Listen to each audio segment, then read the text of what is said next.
আজ আমি পেঁয়াজকলির একদম নতুন ধরনের একটা রেসিপি শেয়ার করব, তা হচ্ছে পেঁয়াজকলির পাতুরি। তো চলুন দেখে নিন পেঁয়াজকলির পাতুরি কিভাবে করি। বন্ধুরা স্কিপ করবেন না ভিডিওটা কিন্তু স্কিপ করলে বুঝতে পারবেন না যে কিভাবে তৈরি করলাম। আর অবশ্যই আমি যেভাবে তৈরি করলাম এইভাবে কিন্তু বাড়িতে পেঁয়াজকলি এলে এইভাবে পাতুরি করবেন, দেখবেন ভালো লাগবে। এখানে পেঁয়াজকলি নিয়েছি, পেঁয়াজকলিগুলোকে এইরকমভাবে কেটে নিয়েছি, কেটে ধুয়ে নিয়েছি। তারপর একটা গোটা টমেটো নিয়েছি, আর নিয়েছি একটা মিডিয়াম সাইজের আলুটাকে খোসা ছাড়িয়ে নিয়েছি। আলু, টমেটো, পেঁয়াজকলি কেটে ধুয়ে চলে এসেছি। এবারে এই গ্রেটার দিয়ে আলু এবং টমেটোটাকে গ্রেট করে নেব। পেঁয়াজকলিটাকে কিন্তু এই রকম করেই কাটতে হবে, একদম খুব বড় আবার একদম মিহি করলে কিন্তু ভালো লাগবে না। আমি যেভাবে কেটেছি এইভাবেই কেটে নেবেন। আর একটা মিডিয়াম সাইজের আলু এইভাবে গ্রেট করে নেবেন, আর একটা টমেটো গ্রেট করে নেবেন। টমেটো গ্রেট করে টমেটোর খোসাটাকে কিন্তু ফেলে দেবেন। তো বন্ধুরা এই যে আমি টমেটোটাকে গ্রেট করে নিয়েছি, আর এইভাবে খোসাটাকে কিন্তু ফেলে দিলাম। এখানে আমি পেঁয়াজকলির পরিমাণটা কম আছে, তাই জন্যই কিন্তু একটাই আলু নিয়েছি আর একটাই টমেটো নিয়েছি। আপনারা চাইলে পেঁয়াজকলির পরিমাণ বাড়িয়ে আলু এবং টমেটোর পরিমাণ বাড়িয়ে নেবেন। এরপর গ্রেট করে রাখা আলু, টমেটো, পেঁয়াজকলি একসঙ্গে কিন্তু এইভাবে হাত দিয়ে মাখিয়ে নেব খুব ভালোভাবে। পেঁয়াজকলিটাকে যেহেতু আগেই আমি জল দিয়ে ধুয়ে নিয়েছি, তাই জন্য কিন্তু এখানে আর আমি কোনো জল, এই পাতুরিতে কিন্তু কোনো জল দেব না। তো অবশ্যই আপনারা কিন্তু এক ফোঁটাও জল ব্যবহার করবেন না। এই পেঁয়াজকলি থেকে কিন্তু অনেকটাই জল বেরোবে, আবার জল দিয়ে দিলে পাতুরি কিন্তু হবে না। তো এখানে বিভিন্ন রকমের মশলা দেব। মশলার মধ্যে আমি এখানে একটা মিডিয়াম সাইজের পেঁয়াজ কিন্তু বেটে নিয়েছি, আর বেটে নিয়েছি জিরা, আর একটা মিডিয়াম সাইজের পেঁয়াজকেও কুচি কুচি করে কেটে নিয়েছি, সেই কুচিটাও কিন্তু দিয়ে দিলাম। চাইলে আপনারা কিন্তু পেঁয়াজ কুচিটা স্কিপ করতে পারেন, কিন্তু পেঁয়াজ কুচি দিলে এই পাতুরি কিন্তু আরও বেশি ভালো লাগে, তাই জন্যই কিন্তু আমি এখানে দিলাম। এরপর 1 টেবিল স্পুন হলুদের গুঁড়ো, 1 টেবিল স্পুন লবণ এবং একদম 1 চিমটে জিরে দিয়েছি, গোটা জিরে দিয়েছি। আর এখানে কিন্তু কালো জিরে দেব, 1/2 টেবিল স্পুন কালো জিরেও দিলাম। এরপর আরও বিভিন্ন রকমের মশলা দেব। মশলার মধ্যে আমি এখানে নিয়েছি জিরে গুঁড়ো, ধনে গুঁড়ো, আর দেব লঙ্কার গুঁড়ো। তো আমি এখানে জিরে গুঁড়ো 1/2 টেবিল স্পুন এবং ধনে গুঁড়ো 1/2 টেবিল স্পুন নিয়েছি, আর পরিমাণ মতো ঝাল নিয়েছি। আপনারা যেভাবে ঝাল খাবেন সেই অনুযায়ী কিন্তু ঝালটা রাখবেন। তো এইবার এই সমস্ত মশলাগুলো কিন্তু ভালোভাবে হাত দিয়ে খুব সুন্দরভাবে পুরো মিশিয়ে নিতে হবে, খুব ভালোভাবে মাখিয়ে নিতে হবে। আর অল্প পরিমাণ সর্ষের তেলও কিন্তু এই সময় দিয়ে দিতে হবে। সর্ষের তেল দিয়ে ভালো করে মাখিয়ে, চাইলে হাতে যদি সময় থাকে তাহলে কিন্তু রেখে দেবেন।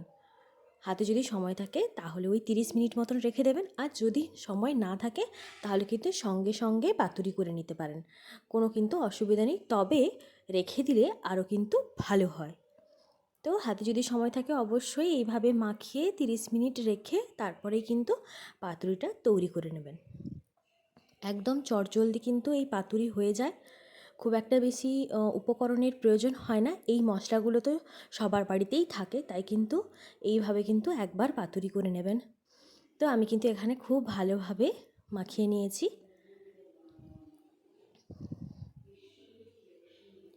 এরপর একটা প্যান নিয়েছি, এই যে এইভাবে একটা প্যান নিয়েছি, আর এই যে কলা পাতাটা কিন্তু আমি এইভাবে কেটে নিয়েছি। তো কাটার পর গ্যাসের ফ্লেমে একটু সেঁকে নিয়েছি যাতে পাতাটা না ফেটে যায়।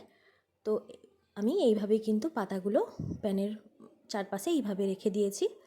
তো পুরো প্যানটা জুড়েই কিন্তু কলা পাতাগুলো রেখে দিয়ে এরপর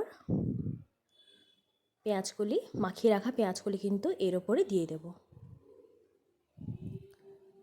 পুরোটাই কিন্তু দিয়ে দেব। এই পেঁয়াজকলির পাতুরি ভাত কিংবা রুটি সব কিছুর সঙ্গেই কিন্তু ভালো লাগবে। এই মশলাগুলো কিন্তু দিয়ে অবশ্যই করতে হবে। এখানে বিভিন্ন ধরনের মশলা কিন্তু স্কিপ করলে ভালো লাগবে না। পেঁয়াজ কলির একটু ভিন্ন রকমের স্বাদ পেতে হলে এইভাবে কিন্তু একবার পাতুরি করে দেখতে পারেন।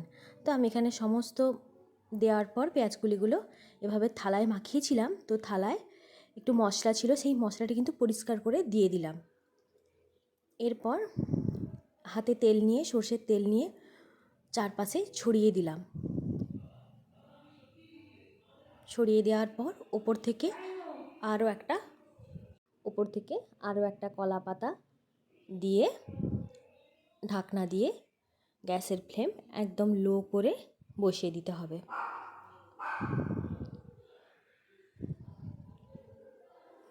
তো ওপর থেকে আমি এইভাবে কিন্তু কলা পাতাটা দিয়ে একটু মুড়ে দিলাম, যাতে গ্যাসের ফ্লেমে বাকিগুলো না পুড়ে যায় সাইড থেকে, তাই একটু মুড়ে দেবেন। যদি এক্সট্রা কলা পাতা থাকে তো এইভাবে এরপর একটা ঢাকনা দিয়ে দেবেন, দিয়ে কিন্তু গ্যাসের ফ্লেমে বসিয়ে দেবেন। গ্যাসের ফ্লেমে বসিয়ে একদম লো ফ্লেম করে প্রায় 15 মিনিট মতন কিন্তু লাগবে এই পাতুরিটা হতে। একদম লো ফ্লেমে 15 মিনিট রেখে দিলেই কিন্তু খুব সুন্দরভাবে পাতুরি তৈরি হয়ে যাবে। তো 15 মিনিটের মধ্যে মাঝখানে একবার এসে আমি দেখে গেছিলাম যে পাতুরিটা ঠিকঠাক হচ্ছে কি না। তো দেখলাম যে হ্যাঁ, খুব ঠিকঠাকই হচ্ছে। তো এইভাবে মাঝখানে এসে দেখে গেছিলাম যে এই যে হচ্ছে। গ্যাসের ফ্লেম লো করে রেখে আবার ঢাকনা দিয়ে রেখে দিয়েছিলাম।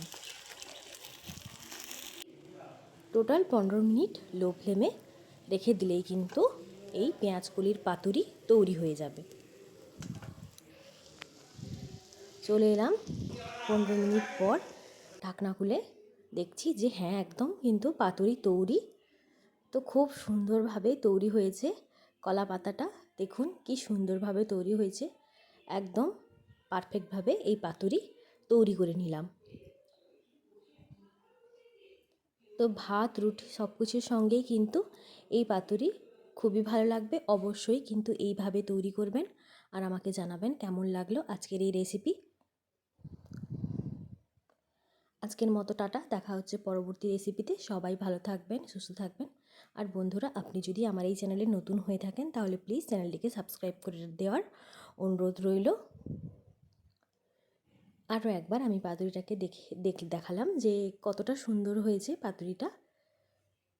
তো আজকের মতো টাটা, দেখা হচ্ছে পরবর্তী ভিডিওতে।